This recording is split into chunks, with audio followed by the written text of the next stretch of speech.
Hi, I'm Gretchen, and in this video I'm going to show you how to work an I-cord edging on your machine knitting as you're going.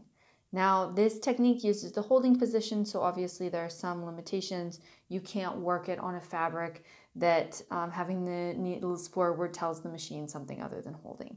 However, if you're working something just in plain stockinette or whatever, all you need to do is first off cast on with your waste yarn and then do a ripcord row. You can see my video how to do a ripcord cast on if you are confused about this. And then as you can see, I've just E-wrapped cast on my main color yarn. So what I'm going to do is I'm going to move my machine from the normal knitting position to holding. This might be different on your machine, see your manual.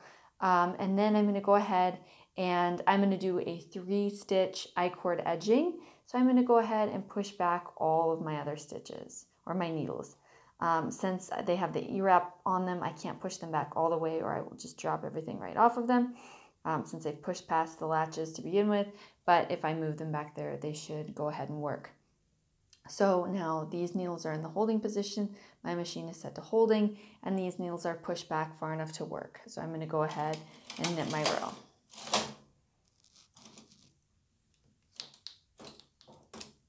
Oh, and it's so mad at me about this. Oops, there we go.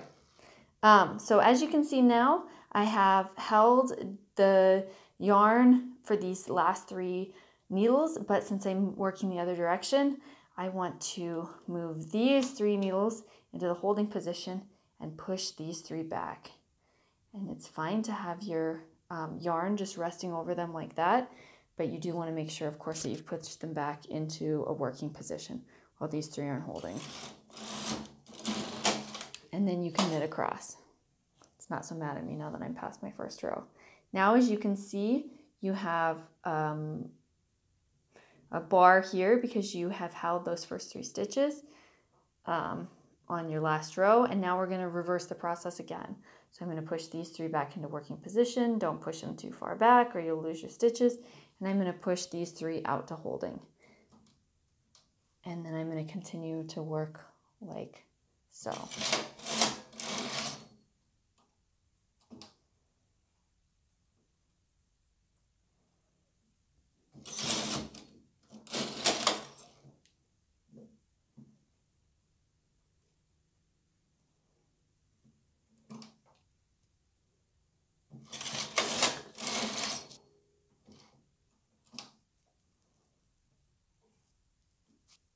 And as you can see, this does obviously add a step as you're going. But if you're making something that you want a nice finished edge on, often doing it as you go is still faster than adding something after the fact.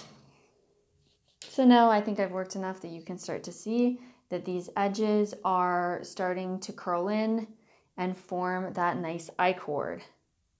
And that's what you need to do if you want to work an I-cord edging on your stockinette.